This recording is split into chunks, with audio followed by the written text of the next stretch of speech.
Nationalism के नाम पे इंग्लिश को वही लोग डिस्करेज करते हैं जो हर रंग पे धर्म को देखते हैं और हर धर्म में खोट निकालते हैं, और ये वही लोग होते हैं जो अपने बच्चे को हत्तल इम्कान कैम्ब्रिज और ऑक्सफोर्ड स्कूल में भेजते हैं ताकि उनके बच्चे अच्छी तरीके से इंग्लिश बोल पाए, कम से कम उनसे तो ज्यादा बेहतर इंग्लिश बोल पाए।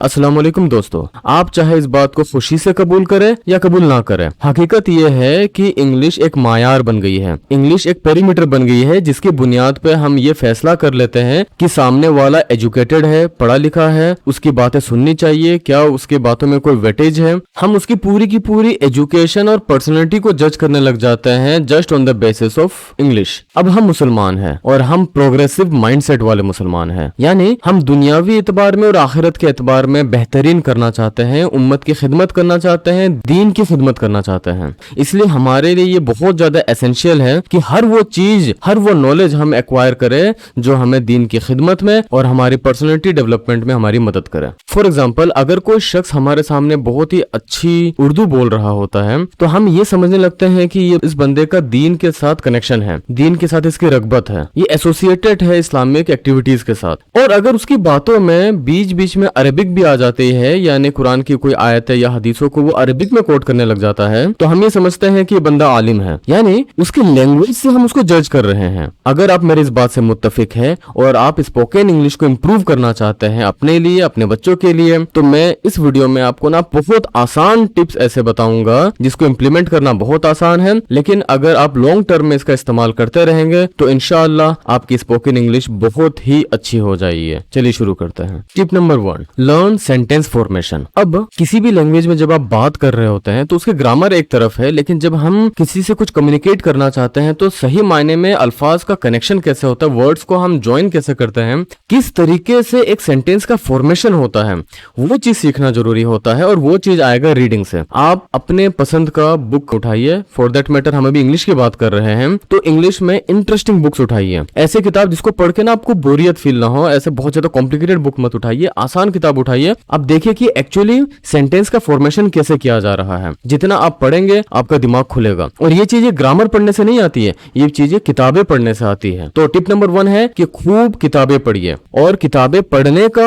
टिप ये है कि आप आसान किताब को उठाइए, वो किताब जो आपको इंटरेस्टिंग लगे। ये किताब उस टॉपिक को कवर करनी चाहिए जो टॉपिक आपको मजेदार लगे, या फिर उस टॉपिक में आपको ऑलरेडी कुछ ना कुछ नॉलेज है, ताकि आप कॉन्सेप्ट को लर्न करने से ज्यादा आप सेंटेंस फॉर्मेशन के ऊपर फोकस कर सके। तो ज्यादा से ज्यादा रीडिंग कीजिए। Tip number 2 is writing.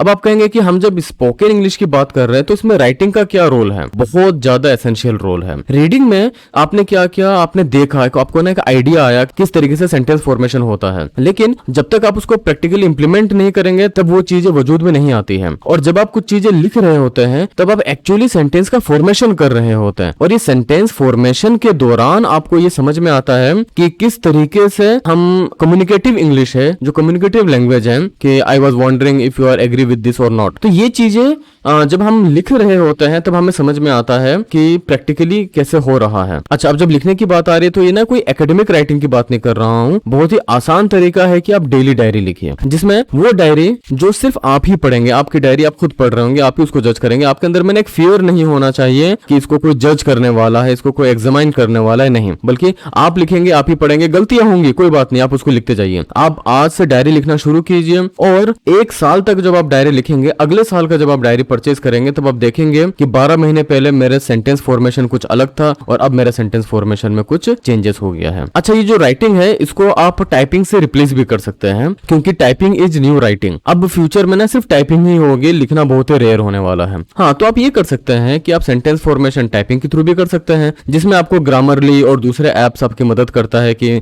इसको ग्रामेटिकली और कितना बेहतर तरीके से लिखा जा सकता है, तो आप उसको भी ट्राई कर सकते हैं। इस बात को याद रखिए कि मैं मोबाइल के चैट की बात नहीं कर रहा हूं जो हम व्हाट्सएप में लिखते हैं, ये आपके राइटिंग स्किल को और आपके लैंग्वेज के नॉलेज को स्पॉइल कर रहा है। विश्वास कीजिए, मैं जानता हूं नौजवानों को जो ऐसे ऐसे एब्रिविएशन का इस्तेमाल करते हैं राइटिंग के दौरान चैट में, जो उनको भी नहीं पता होता है कि इस एब्रिविएशन का एक्चुअल मीनिंग क्या है, और बाज़ाब्ता वो लोग सेल्फ क्रिएटेड एब्रिविएशन का यूज करने लगते हैं जो कि स्टैंडर्ड इंग्लिश का पार्ट ही नहीं है। तो आप खूब लिखिए, खूब पढ़िए, जितना जितना ज्यादा आप पढ़ेंगे आप सेंटेंस फॉर्मेशन सीखेंगे, जितना ज्यादा आप लिखेंगे आप उसके इम्प्लीमेंटेशन देखेंगे और आपके अंदर में एक सेल्फ कंटेंटमेंट आएगा कि हाँ मैं कुछ नए नए चीजें सीख रहा हूँ। क्योंकि इस चीज को आप रिकॉर्ड करेंगे, आप अपने अंदर में चेंजेस को फाइंड आउट करेंगे और खुद का चेंजेस से ज्यादा मोटिवेटिंग और कोई चीज नहीं होती है। और मोटिवेशन बहुत ज्यादा इंपॉर्टेंट होता है पर्टिकुलरली एक लैंग्वेज को सीखने के लिए, क्योंकि लैंग्वेज सीखना एक स्लो प्रोसेस होता है। इस वजह से हमें कंटिन्यूस मोटिवेशन की जरूरत होती है और खुद के अंदर जो चेंजेस नजर आती है वो सबसे अच्छी मोटिवेशन होती है। टिप नंबर 3, टू क्रिएट और ज्वाइन इंग्लिश स्पीकिंग ग्रुप। आप ऐसे ग्रुप को ज्वाइन कीजिए जो इंग्लिश स्पीकिंग कर रही हो। अब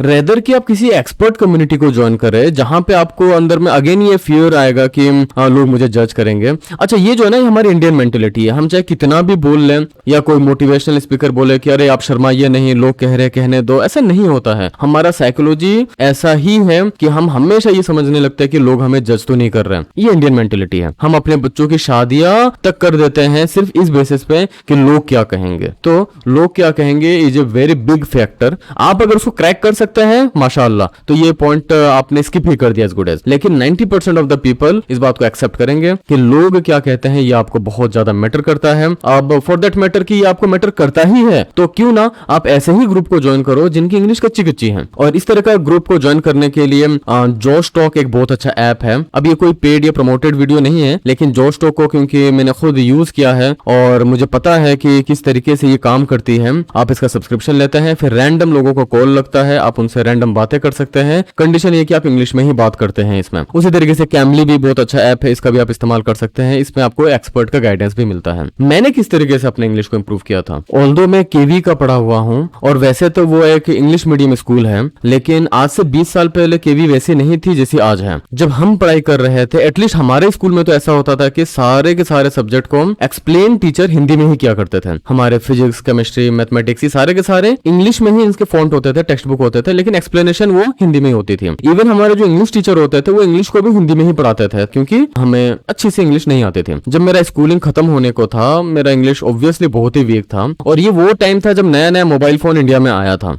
अब मेरे पास ये एक ऑप्शन था कि मैं कस्टमर केयर से बात कर सकता था। आप लोग रिलेट कर सकते हैं ईयर 2003-4 में जब इंडिया में नया नया मोबाइल फोन आया था। Nokia use to be the only brand जिसका फोन आता था और Airtel use to be the only telecom service जो आपको नेटवर्क प्रोवाइड करवाती थी। तो उस टाइम पे हम एयरटेल के कस्टमर केयर को कॉल करके इवन नोकिया के फोन के ऑपरेशंस के बारे में भी क्वेरी कर सकते थे। 2600, 1100 ये सारे मॉडल्स आते थे नोकिया के फोन का, और इसके अगर कुछ फीचर के बारे में हमें जानना होता था तो हम एयरटेल के कस्टमर केयर को कॉल लगाते थे और वो हमें नेविगेट करता था कि आप यहाँ क्लिक कीजिए और इस तरीके से जाइए। मुझे उम्मीद है कि आप कनेक्ट कर पा रहे हैं अगर आप भी मेरे एज ग्रुप के हैं तो। अब ये चीज उस टाइम पे नॉर्म था, कोई बड़ी बात थी नहीं। आज सुन के बड़ा अजीब लगता है कि एयरटेल वाले नोकिया का गाइड कर रहे हैं, लेकिन उस टाइम पे हम इस पूरे के पूरे सिस्टम को एक ही इकोसिस्टम समझते थे। हम तो डिस्टिंग्विश भी नहीं कर पाते थे कि there is difference between Nokia and Airtel. बहरहाल मैं कस्टमर केयर को कॉल क्या करता था और मैं इंग्लिश में बातें क्या करता था। ऑल्दो मुझे इंग्लिश नहीं आती थी तो मैं क्या करता था अपने तरफ से स्क्रिप्ट को लिख लेता था कि पहला लाइन में ये बोलूंगा और वो पेन से अपने डायरी में लिख लेता था कि मुझे ये लाइन कहना है। और मैं एंटिसिपेट करता था कि इसके रिप्लाई में कस्टमर केयर तो यही जवाब देगा, अगर वो ये जवाब देगा तो मैं ये रिप्लाई करूंगा, अगर उसने कुछ और जवाब दिया तो मैं ये रिप्लाई करूंगा। इस तरीके से मैं 4-5 स्टेप को प्लान कर लेता था और फिर मैं कॉल लगाता था, इंग्लिश को सिलेक्ट करता था। जब मैं इंग्लिश में बातें करने लगता था तो इनिशियल इंट्रोडक्शन वाली पार्ट ये सारी चीजें हो गई। उसके बाद मैं अपना इशू बताता था तो वो सोल्यूशन बताता था, फिर मैं इशू बताता था और इस तरीके से 3-4 स्टेप हो जाते थे जो मैंने प्री प्लान होता था। जैसे ही वो सारे खत्म हो जाते थे अब मुझे लगता था कि आगे तो मैं बात नहीं कर पा रहा हूँ इंग्लिश में, तो कच्ची पक्की एक आध वर्ड का इस्तेमाल फिर भी कर लेता था और जब मुझे लगता था कि बस इसके आगे और कुछ नहीं, मैं फोन को कट कर देता था। क्योंकि मुझे पता है सामने वाला मुझे जज नहीं कर सकता है, मुझे पता है कि सामने वाले को पता नहीं कि मैं कौन हूँ, मैं एक रैंडम कॉलर हूँ। तो इस तरीके से मेरा इंग्लिश स्पीकिंग का जर्नी शुरू हुआ था। मैं कस्टमर केयर को कॉल करता रहता था, इंग्लिश में बात करता था और अपने इंग्लिश को इंप्रूव किया करता था। लेकिन आज इस चीज की जरूरत नहीं है। आज अल्हम्दुलिल्लाह बहुत सारे रिसोर्सेस है, बहुत सारे प्लेटफॉर्म है, फॉर एग्जाम्पल मोबाइल एप्स है। तो आप अपने एतराफ में, अपने वर्क प्लेस में, अपने घर पे अगर खुद ऐसा कोई इंग्लिश स्पीकिंग ग्रुप को क्रिएट कर सकते हैं तो माशाअल्लाह। अगर कोई ग्रुप ऑलरेडी एग्जिस्ट करती है तो आप उनको ज्वाइन कर लीजिए, अदरवाइज जोश टॉक, कैम्बली इनमें से किसी एक ऐप को ज्वाइन कीजिए। साल भर के प्रैक्टिस के अंदर में इंशाल्लाह आपकी इंग्लिश स्पीकिंग बहुत ज्यादा अच्छी हो जाएगी। Tip number 4, to participate in competition. अब स्कूल में जो इवेंट होते हैं, for example poem telling, story telling, कुछ प्ले होते हैं इंग्लिश में,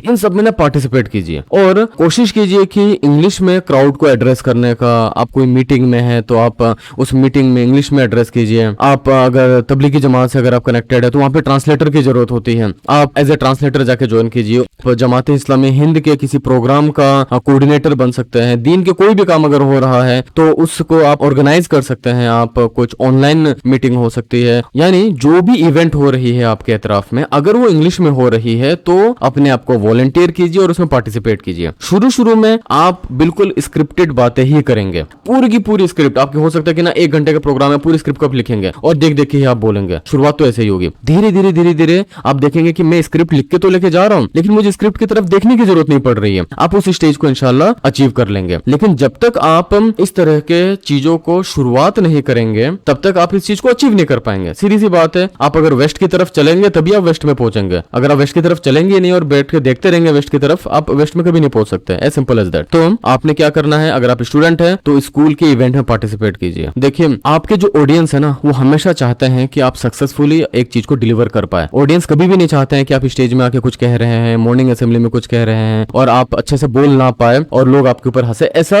ऑडियंस नहीं चाहती है। तो इसका आपने एडवांटेज लेना है और ग्रुप एक्टिविटी में पार्टिसिपेट करना है। Tip number 5, learn from others. आप दूसरों से सीखिए। और ये टिप जो है ना, ये लाइफ के सारे इवेंट में, हर तरह की स्किल में ये एप्लीकेबल होती है कि आप सीखिए। और सीखने का सबसे बेस्ट प्लेटफॉर्म है ऑनलाइन रिसोर्सेस। हो सकता है कि आपके एतराफ में ऐसा कोई इंग्लिश स्पीकिंग क्लासेस नहीं चलती हो, या फिर अगर वो चलती भी हो तो फिर वो इतनी अच्छी नहीं हो। और इंग्लिश स्पीकिंग क्लासेस एक्चुअली ना मेरे प्रायोरिटी लिस्ट में नहीं है। इन टॉप 5 में इंग्लिश स्पीकिंग क्लासेस नहीं आती है। इंग्लिश स्पीकिंग क्लासेस से बहुत ज्यादा अच्छा है अगर आप कोई ऑनलाइन कोर्सेज करते हो। इसके रीजन क्या है, बहुत सारे रीजन है, हम किसी और वीडियो में बात करेंगे। तो हमेशा आप दूसरों से सीखने की कोशिश कीजिए। वो लोग जो ऑलरेडी इंग्लिश सीख रहे हैं, वो लोग जो ऑलरेडी इंग्लिश सीख चुके हैं, वो लोग जो इंग्लिश में एक्सपर्ट हैं और इंग्लिश में ही डॉक्यूमेंट्रीज, वीडियोस और बयानात कर रहे हैं।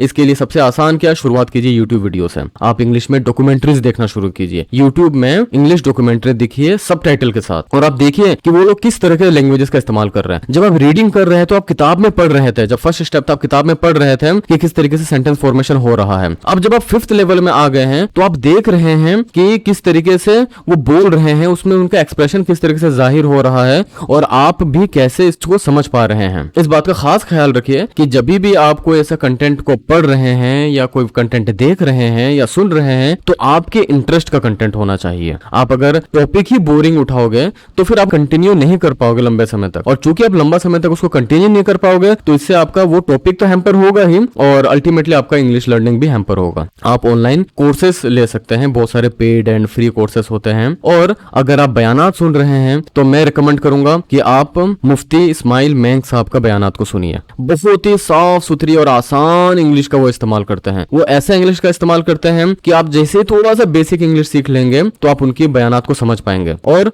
मैं रिकमेंड करूंगा उस्ताद नोमान अली खान साहब के बयानात को सुनने के लिए। इन 2 इस्लामिक स्कॉलर्स के बयानात को आपको खूब सुनना है। इनके शॉर्ट्स भी होते हैं, लॉन्ग फॉर्मेट वीडियो भी होते हैं। तो long format video is more recommended. लगभग सारे टॉपिक में इनके वीडियोस आपको मिलेंगे। आपके इंटरेस्ट के वीडियोस को आप सिलेक्ट कीजिए और आप इनके बयानात को सुनते रहिए। जब आपको दीन के बयानात सुनना ही है और आप शायद मुफ्ती तारिक मसूद साहब का सुन रहे होंगे, पीर जुल्फिकार साहब का, या फिर और भी बहुत सारे इस्लामिक स्कॉलर आप उनको सुन रहे होंगे, तो मैं रिकमेंड करूंगा कि आप इन दोनों स्कॉलर में मुफ्ती इस्माइल मेंग और उस्ताद नोमान अली खान, इन दोनों में आप शिफ्ट हो जाइए। क्यों?